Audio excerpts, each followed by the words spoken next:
Hi, Caroline Kearney here at Powell Arts, and I am standing with the magnificent Johanne Lamarche and her two pieces, which will be in the Marvelous and Unusual show from now through July 16th.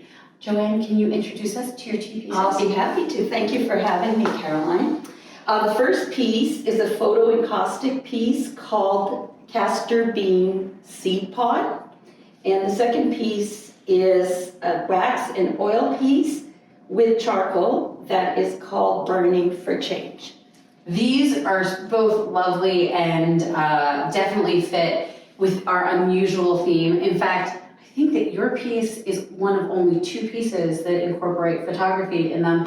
And I love that this is photography mixed media. It really, and it's hard to distinguish which is which, but then when you walk up to it, the way that it has a beautiful texture to it, the way that you've used the encaustic to draw our eyes to the line.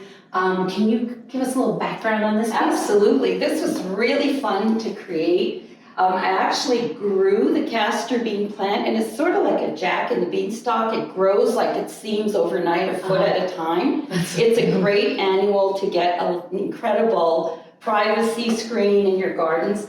And it's a really incredible plant because it changes all through the summer into the fall. So this is actually the fall of the plant, and this is the seed pod here. And it begins by being tight in a red kind of spiky ball. And then as we get into fall and it gets ready to shed its seed, it opens up and it gets these incredible blue stripes on it. Oh, that's so pretty. And the spiky thingies turn into like this purple color. And then the seeds get shed. And they are what we extract castor oil from.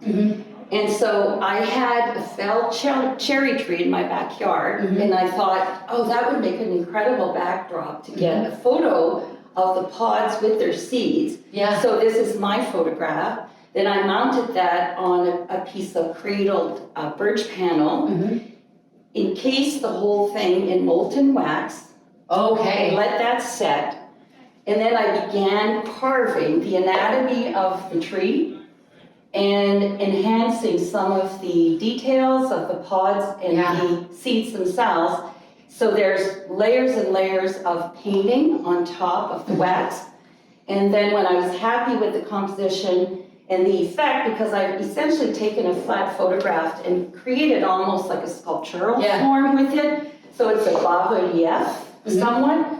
And then I finished it with more molten wax, and then I framed it. It's so beautiful the way that, and it looks beautiful just from the picture as well. Like, but in person, what I find very striking is the carving in that you've done, and even you have cross hatching down here, and you have lines and grains there, and all of it kind of comes together in this beautiful flow of lines so that it feels organic and alive, and like you're looking at something that's living and you're engaging with it. Well, that was the objective, and thank you for saying that I've achieved it.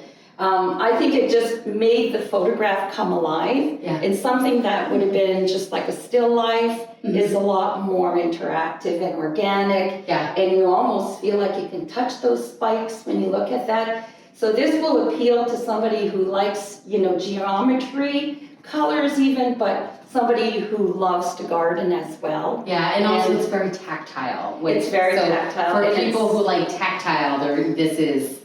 And once the wax is set and it's buffed, it's very touchable. So you can always touch it without any concerns that you could damage it. It's also fascinating the way wax works, because in the one way, wax makes it more matte, but on the other hand, the properties of wax also burnish is the great word, and it brings out a luminosity that makes the color so intricate. Yes, it's almost like looking through a magnifying glass somewhat, where the surface of the item is a little bit distanced from you, from your eye, so it creates that depth. And it's a different quality that you wouldn't get with just the photograph itself. And it gives it this, on one hand, softness, but draws your attention to the details, which is amazing. Thank you. Both of your pieces were made in very organic fashions. I understand that Burning for Change integrates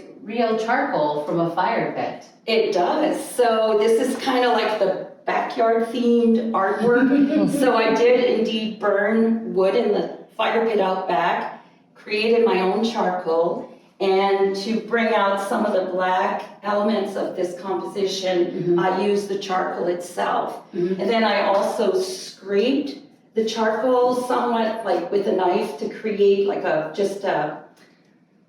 Dust of charcoal, and I embedded that in different places because when you see a fire burning, you get those little particles that fly off. So I have that incorporated here. And the impetus for this painting was in response to a lot of the wildfires that were occurring, and it was an appeal to really pay attention to global warming, and that I originally was going to call it engulfed. But Which then, I also think is a great name too. It is. Because I was trying to really create just a tiny peek into Earth, as if you were above looking at those wildfires beneath you. And it was like, if we don't really start paying attention to global warming, we may be engulfed or we need to burn for change. And so this was to make us stop and think of ways that we can improve planet Earth. Well, and it's such people talk about one of the qualities of fire is it almost seems like it is alive. And this piece almost seems like it's alive. And it has that great thing that happens when you look at fire where the high temperatures go and make it slightly hazy over it. And yet you can feel the pull of the flame yourself into the flame and the push of the flame out. I really love that about this piece, that this beautiful line in here, that it draws your eye all over, but it has a feeling of, like you said, looking into the flame. And that was my whole goal with painting it the way I did, was that you could not look away. Yeah. And you had to maybe ask, why would the artist have painted a scene of a fire? Yeah. And it's just, there's no details, there's no reference around it. It's basically being totally immersed by the flame. And yet the composition is really strong, the way you've thought about this composition here your diagonals are very strong, the way that it has symmetry this way and then also this way. Were you thinking about composition when you were making this?